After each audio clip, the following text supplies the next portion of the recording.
Good morning, everybody, and welcome back to the channel. This is Overkill, finally bringing you the Pimax 5K Plus review. Yes, it has been a minute. I know I promised you guys this a couple weeks ago, but there's been quite a few headaches, and then, of course, work in general and things like that, hold things up. But I'm finally ready to present my findings, at least after a couple weeks now. So let's get right into it. As usual, I will be using DCS World as my reference point. The reason why is A, it's my #1 flight simulator, my most used piece of software, and it is also very CPU and GPU intensive. So, I mean, you have to have a pretty beefy system just to get decent gameplay out of DCS anyway. And that's not a fault of DCS, just for the record. It's that kind of a sim. Okay. So, first, right off the bat, coming into the Pimax, we'll talk about the hardware for a minute. So you pull it out of the box, and looking at the top of it, you have a power standby button. Now, it is important to remember that the power button does not actually shut it off, but does put it into a standby mode, which is actually quite handy. You have volume controls up and down just behind the power button. On the left side, looking at the eyelids for the Pimax, if you go to the far left, you'll see a 3.5mm headphone jack. On the opposite side, on the right hand corner, you have your IPD adjusting wheel, which is very nice, and then you have also some adjustments in the software we'll go over a little bit later. The head strap, very simple, 3-point strap system. You just feed them through the anchors and tighten it up as you choose. The plastic itself feels actually kind of on the cheap side, but honestly, I mean, unless you have this great desire to pull your $700 VR equipment out of a box and throw it on the floor, I can't see why it would become a major issue. It did fall off my desk the other day due to my 4-year-old, excuse me, pulling on the cable, but again, no damage, so good news there.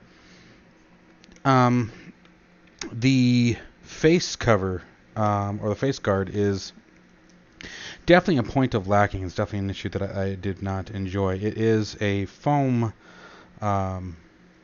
face piece. Nothing really crazy about it. My biggest issue is the way it attaches. So it's got the headset itself has like a Velcro textured piece of material there, and so my problem is that the foam face guard comes off really easily. So, for example, putting the headset on, I have found that the best way to do so without fighting the face guard is to pull the straps forward into the front end of the HMD, put the mask up to your face, and then pull the straps over the back of your head.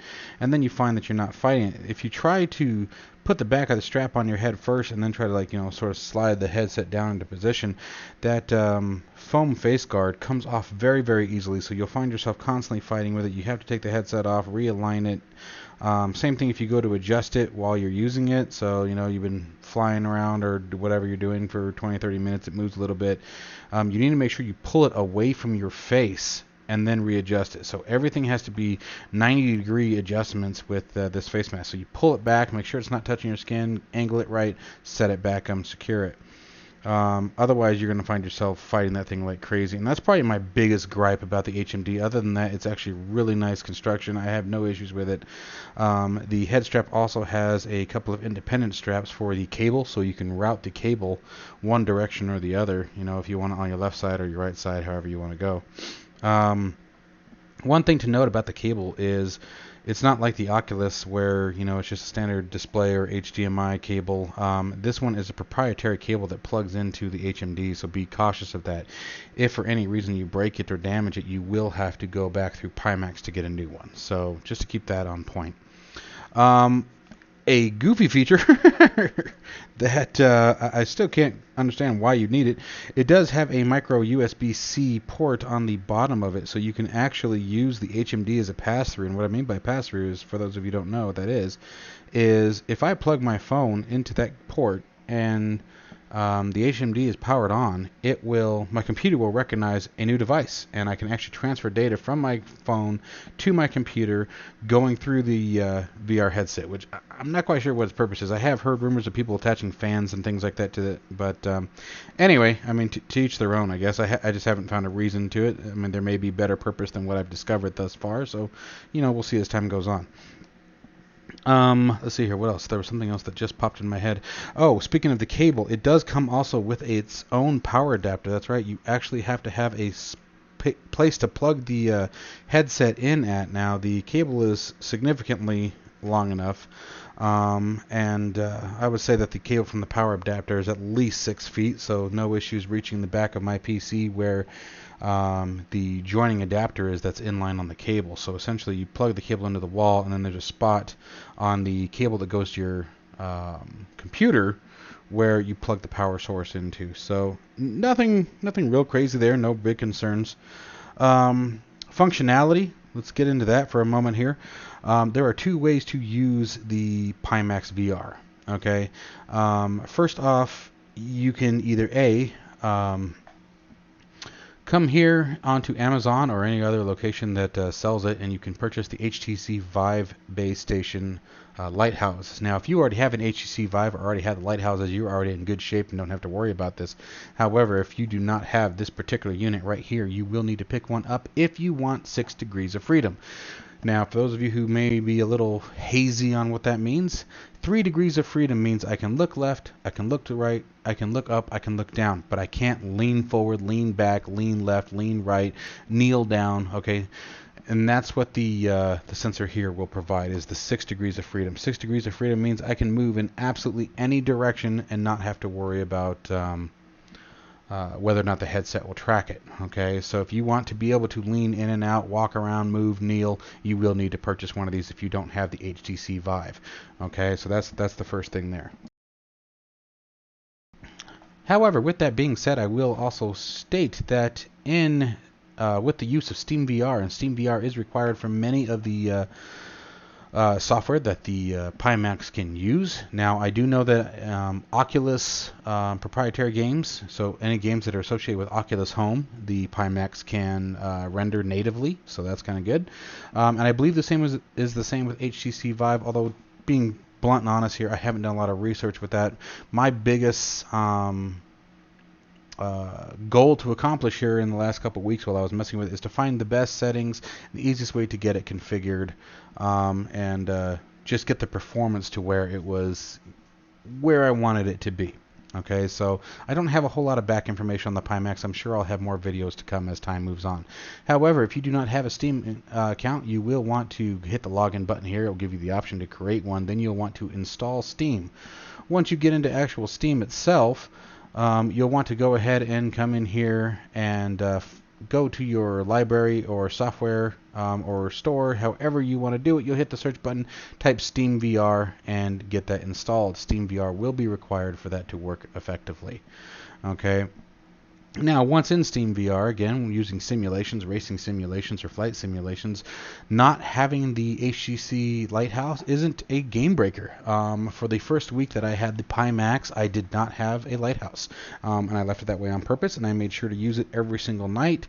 Obviously, coming from the Oculus Rift S right now, and then the CV1 before that, being limited to 3 degrees of freedom was a bit of an annoyance at first. However, after giving it a full week and playing it every single night and a couple hours a night, I did find that it was something I got over rather quickly. It wasn't a game breaker that I thought it was going to be. I mean, yes, it's nice to be able to move around, but I mean, when you're in a race car or you're in a aircraft, I mean, how far can you really move around? You know, you open the canopy at 15,000 feet, you're dead anyway. So let's talk about something different.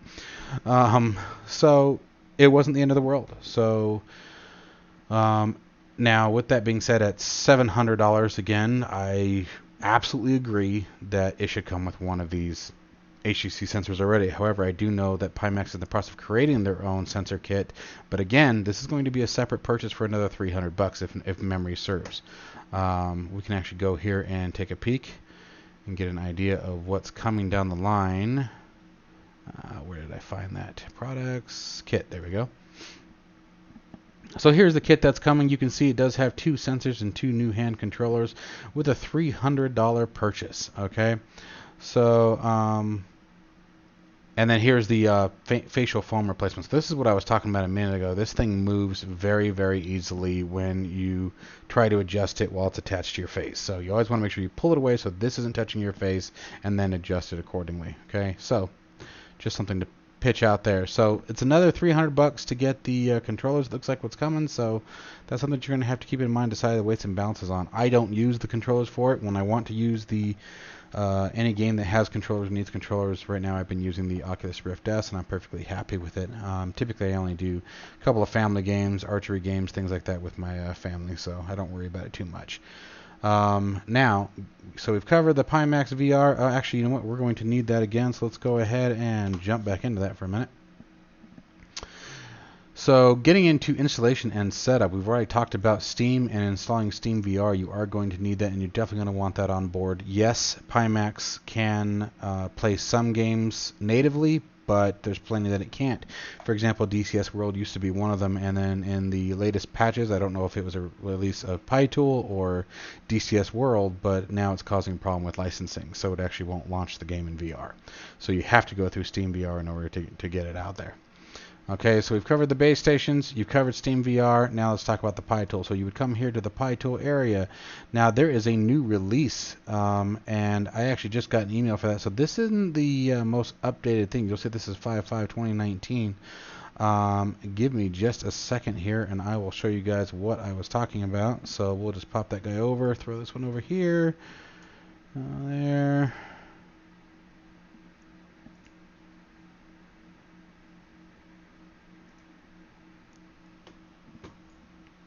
Okay, so this is the link that you guys want to keep in mind here. It's actually on the forums, and I'll copy this link down in the description below. But this is where you want to go. Here's a link to the new beta.exe. You'll just download that, run that guy. I already have it, so I'm going to cancel that. It's funny because this is actually my second time doing this recording. This beta just released this morning. At least I just got the notification of it.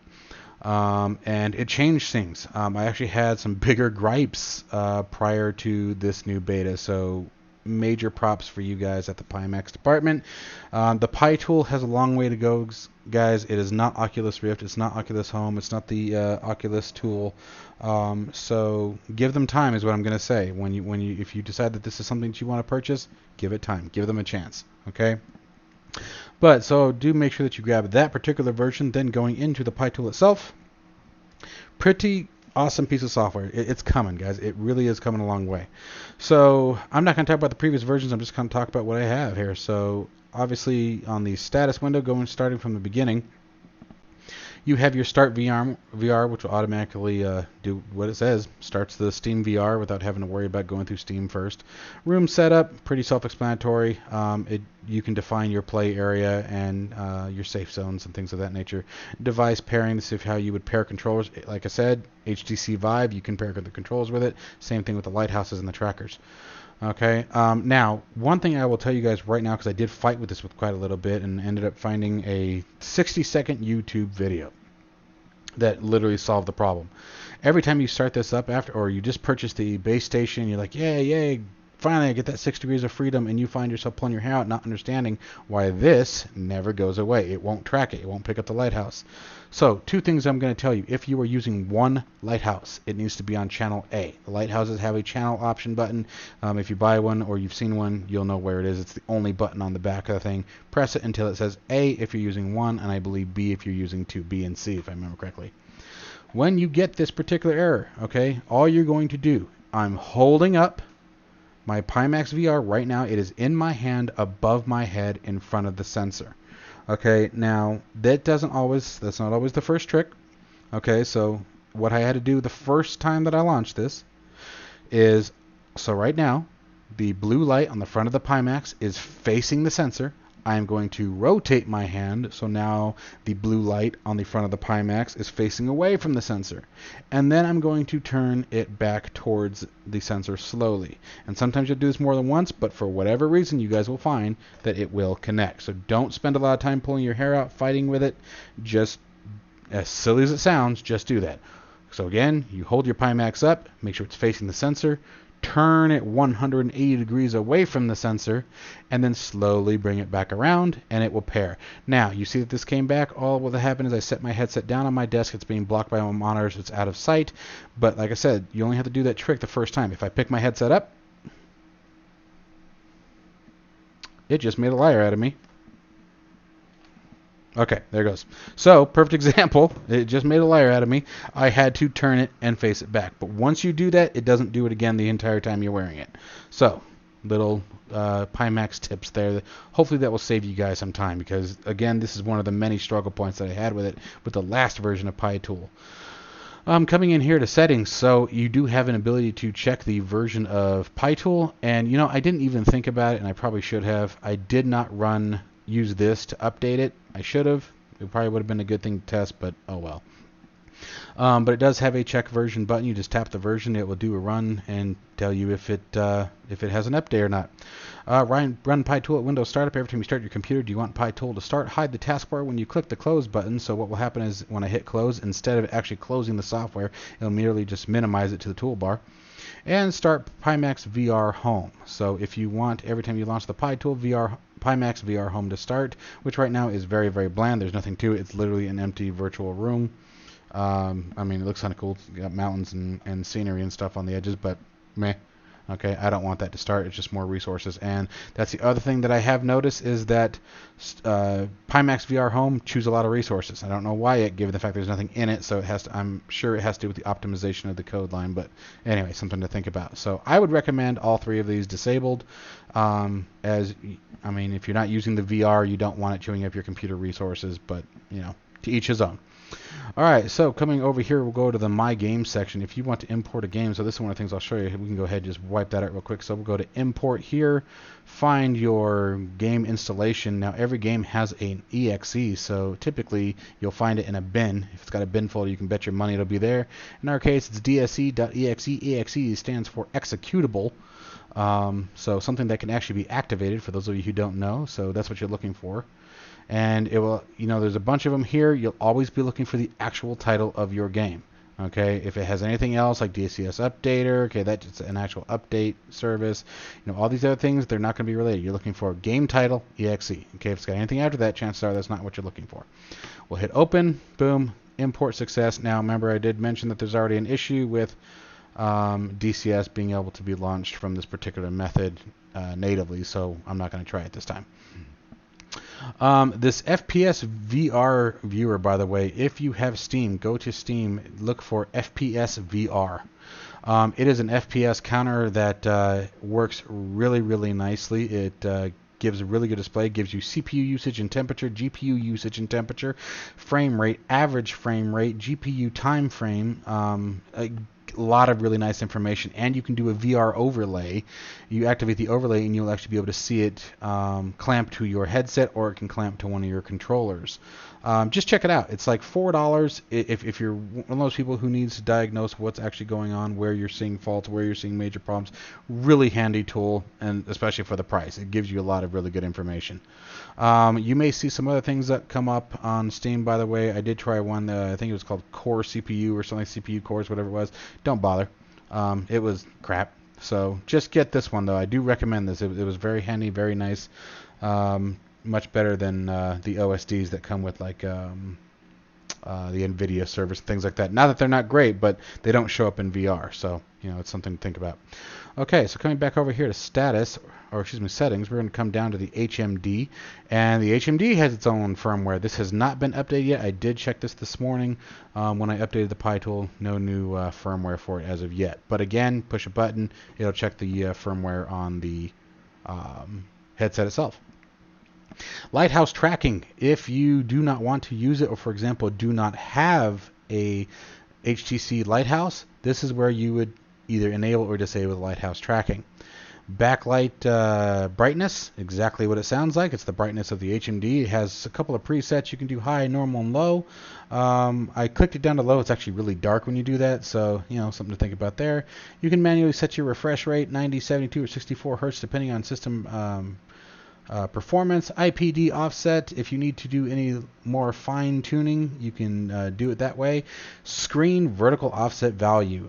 This allows you to manually adjust the screen's positioning, meaning, so like this will actually help you change where the sweet spot is. I'm not going to go into too much detail on this, but it does have that option. And like I said, this is one of those things where Pimax is sort of winning in the game. Okay, this is really awesome. I mean, this tool has a lot of really good features that aren't available in other VR softwares like Oculus Rift. You can't do this. Okay, at least not easily. I don't know if you can go in and manually edit some of the config files, but I've never tried, and honestly, I don't know that I would want to.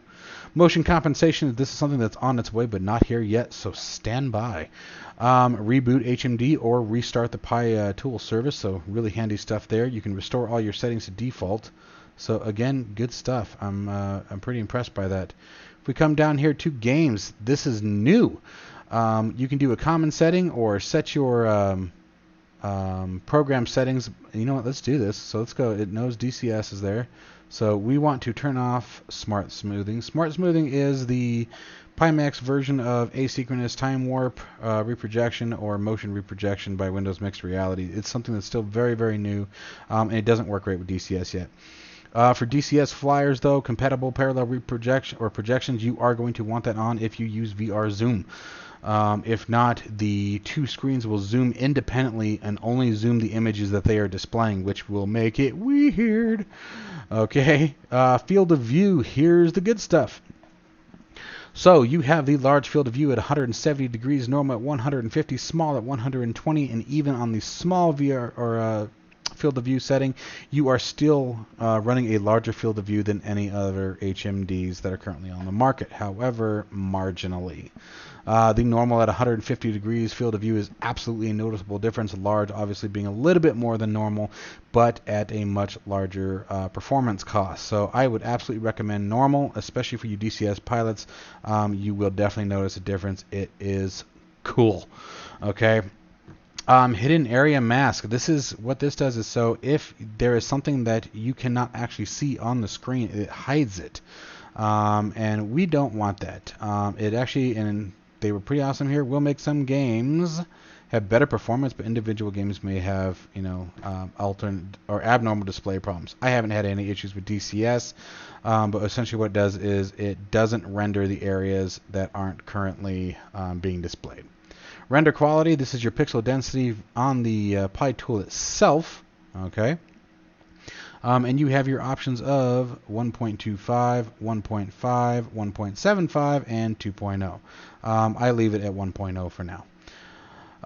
Color, all channels, red, green, blue. You can then adjust the contrast and brightness of each eye individually. I like to run a little bit lower. This is one of the cool things that was fixed on the previous version, no matter what the hell I did. A, your settings would not save. B, every time I came in here, the left eye was set to a contrast of 5. And just the left eye. Okay, but that's the other cool thing is you can either link them or separate them, adjust the brightness and contrast levels of each eye. It does require a restart of the service, so I mean, think about that. You know, it's kind of a pain to set up, but it has the option. Okay, where again other ones don't. So we'll just go ahead and hit apply here, and there's a couple little weird issues like that. Actually said apply successful, and it came up in that weird crunch screen. So it's definitely got some issues, but this is a beta version of the software, so kind of cool. There really isn't much more to the Pimax tool than that, PiTool than that. Oh, the other thing, when you first get it installed, when you get you've downloaded the software, you've downloaded Steamvr, you got everything up and running, hit this diagnose button. And the reason being is I had just done a clean wipe of my machine a couple days before I got the Pimax in.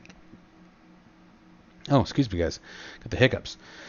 And one of my Visual Studio versions wasn't available. It wasn't on. It actually had a why can't I not think of it? They're not called Visual Studios, but I can't think of it. The runtime requirements. So runtime 2015 wasn't installed by default by Windows 10, which I was actually really kind of shocked about. Not gonna lie, way to go Microsoft on that one. But I had to install it, and it actually installed it for me, which was pretty slick. So something to think about when you first launch it. Just hit that diagnose button, and it will let you know that if it has everything at least it needs. Okay, so grooviness there. So now we've talked about the PiTool, we've talked about Steamvr. Let's talk about Steamvr just a little bit more though. So you know what? Let's go ahead and use its fancy start the Steamvr button, and we'll give it a second. Move headset into the play area. Yeah. The headset actually timed out. And so we'll get it back on track here.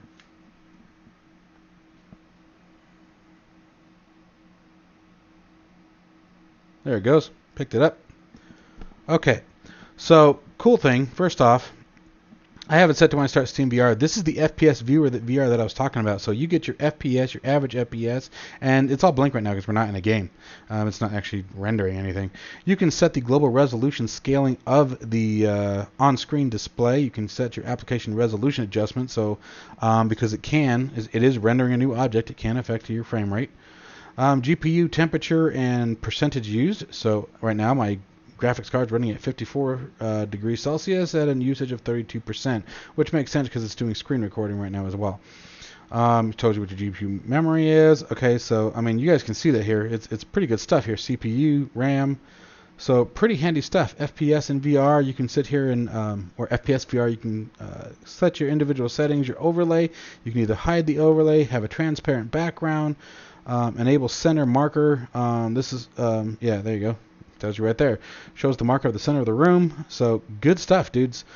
I really hope that you guys dig on this one. You got hotkeys for it, clock times, good stuff. So anyway, that's that. Let's go down here into the settings. This is where you really want to pay attention to things. So where you're going to want to do is you jump in here, go to settings, come here to video. This will be unchecked and it will show as auto.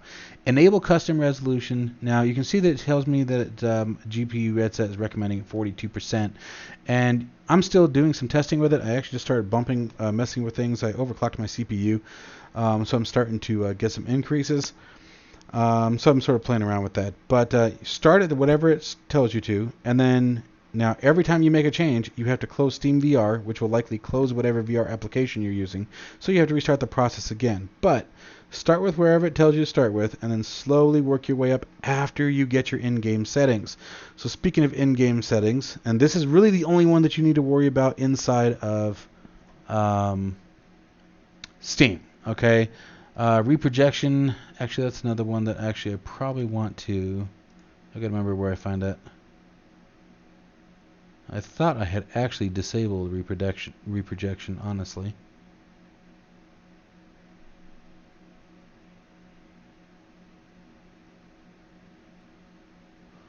I'll have to check for that later. I'm not going to waste you guys' time with me messing around with that. So, but it tells you the other services that are on within inside of Steamvr. Reprojection is going to be one of those ones that I'm going to look for and disable. I try not to use it when I can. I try to get the hardware to get me what I need without any assistance. For me, it tends to be a better gameplay experience. But once we've got that where we wanted, we just simply hit close.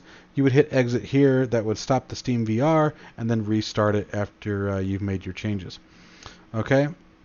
Now, getting into, for example, DCS World. So first coming over here to the VR, I'm running a pixel density of 1.4, okay, and then coming over here to the system settings. I'm going to go through these real quick, guys. There is a mod online that you can go through to adjust the Lua, and actually I'll post that in the link below and where to find that, but you can actually adjust clutter and grass down to negative 15,000 versus just 0. And what that does is literally removes everything. Clutter and grass, I don't care about. I mean, how often are you really on the deck? Trees visibility, I keep it down right now. I will be bringing it back up again. Like I said, I'm in the middle of testing new settings. But let me go through a few of these that I have found don't seem to do squat when running DCS World with Steamvr. First of all, textures, terrain textures, and city traffic or civilian traffic. Civilian traffic I always leave off just because it can be CPU intensive. The top two here, I didn't find any major differences in performance in VR. Water, you might lose 2 or 3 frames if you go to high or gain 2 or 3 if you go from high to medium. Visibility range, still in the process of testing. There was an impact, but I want to say it was between 5 or 6 frames. Nothing too crazy. Heat blur had no effect one way or the other that I was able to ascertain. Shadows absolutely do. Anywhere from 8 to 10 frames. I keep them on flat. Terrain object shadows I have off at the moment, but I may be bringing that back up. Resolution, aspect ratio, monitors, and resolution of cockpit displays I have not found to make a lick of difference. I know these first 3 don't. They have absolutely nothing to do with VR. MSAA will have an impact, absolutely. Depth of field, lens effect, motion blur. Motion blur absolutely does, and super sampling. I have not found to see any impact one way or the other while in virtual reality, so I just leave it off so it doesn't even attempt it. But the big kicker here is MSAA. However, MSAA at 2x, I did not notice any major difference. 4x, I noticed a huge impact. So, but now when I say I didn't notice a difference, I also didn't notice much of a difference in the visual quality either. So I don't know if that's just not used at that point or what. So rain droplets, for those, again, DCS pilots, 3 to 6 frames, depending on where you're at, what the time of day is, how much it's going to really have to render it. But I found once you get above it, it doesn't care. So something to think about. It all depends on whether or not you're really scraping the barrel, and that's what the current testing I'm doing is to get as many frames as I can out of it, but finding out what's actually impacting frame rate in VR for DCS World. Okay, so all good things to think about there. Okay, so now talking about performance and frame rate. So speaking of which, based on the performance or the settings that you guys just saw there, I'm getting between 45 and 60 frames per second, sometimes down into the 30s. Now, here's what I will say. Before everyone freaks out and goes, "Oh no, the 30s, God, no!" Here's the weird thing about the 30s in Pimax. I have yet to notice an impact.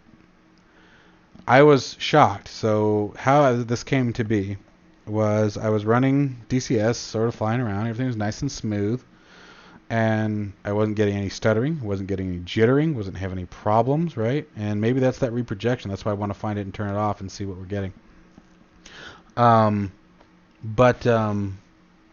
I clicked my frame rate, and for those of you who don't know, you can hit left control and pause in DCS World, and that will bring up the frame rate counter. You have to hit it twice to disable it. When I brought it up, it was showing like 32 and 35, and I was like, oh crap. And at the same token, I was about to do what everyone else just did. Oh no, right? But then I realized, like, well, but I'm not getting any impact.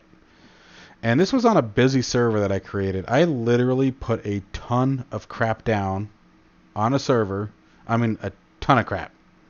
Just random stuff doing crap all over the place. Planes, boats, vehicles on the move, trains. I had it rendering crap all over the place. And this was locally too, so it wasn't like I was running the server in server mode. And the performance was great. Like I wasn't being affected by it. I was still able to dogfight. You know, I got into multiple engagements against the PC. I had what I was hoping was going to be a really cool track, by the way, to sort of show off a little bit. It was kind of fun.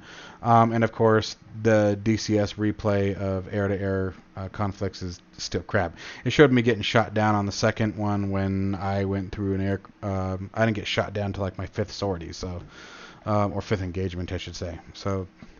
Good news. The good news is the air-to-ground still works. The recording still works in DCS. You guys are able to see more of that. So let's get into that for a second. Let's talk about the air-to-ground visibility for Pimax in DCS World. Now, to give people some reference, typically to spot air-to-ground targets, for example, in the Oculus Rift CV1 and even down in my Rift S, it was a little bit tougher. The CV1 was bad. The CV1, you had to really get down low, and when I say got down low, like your altitude, by the time you got close enough where you could see them visually, you were in their firing range. The Pimax, the Rift S was a little bit better in the aspect that, 10,000 feet above ground level, and you were okay. You could see them. It was a little bit of a strain, but you're definitely able to see them. This Pimax, at one point I was up at 15,000 feet in a left-hand orbit, and I was spotting ground targets. By the way, don't mind the flying that you're about to see in this in these clips here. Don't worry about that. I was literally just screwing around. But at 15,000 feet, I was spotting ground targets without the use of any labels or aid or VR zoom.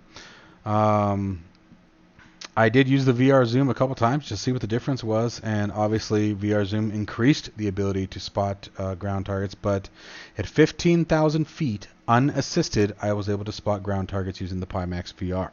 And I imagine it has to do with the fact that the displays are larger.